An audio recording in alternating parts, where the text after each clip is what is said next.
咁呢啲樣本入邊咧係有7個樣本，我哋發覺咧係並不合乎呢個嘅係阻延嘅標準嘅。咁而我哋發覺咧係好多係隨手可以攞到嘅嗰啲嘅標本咧，嗰啲嘅標本係嗰個合格程度係比較大嘅。咁而一啲咧好難攞到嘅地方咧係唔合格嘅係嘅機率咧係大好多嘅。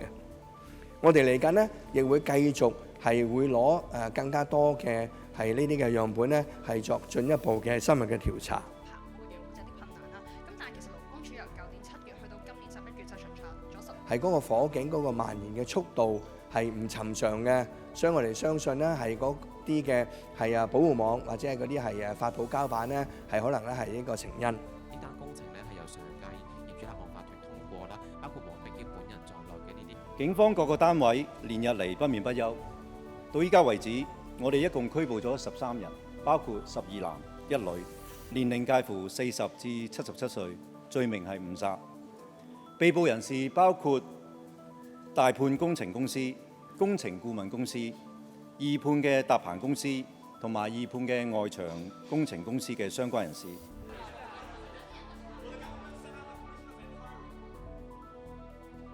係殘缺不全，甚至係燒成一啲灰燼。嗱，大家應完話我知啊，我幫你轉第2張。直至到今日下晝4點鐘，已經證實死亡嘅人數咧係一共為151名。咁而我哋都唔排除咧呢個數字咧可能會上升嘅。而初步係辨認咗嘅遺體咧係有104具啦，亦都有39具咧係尚待辨認嘅。朝早開始咗啦，有冇話成個即係3個星期過咗之後，幾時會唔會考慮進行嗰個復檢？因為有啲嘅遺體咧已經係變成灰燼啦，所以咧我哋都唔排除咧最後咧未必能夠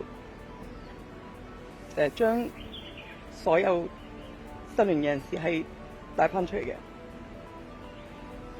Sorry。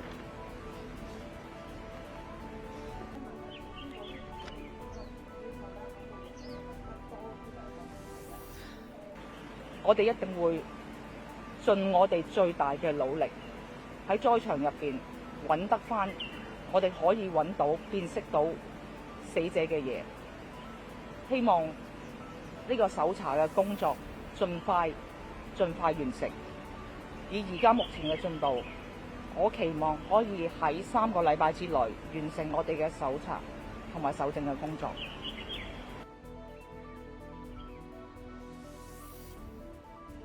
好，第2張影完未？OK，第3張啊。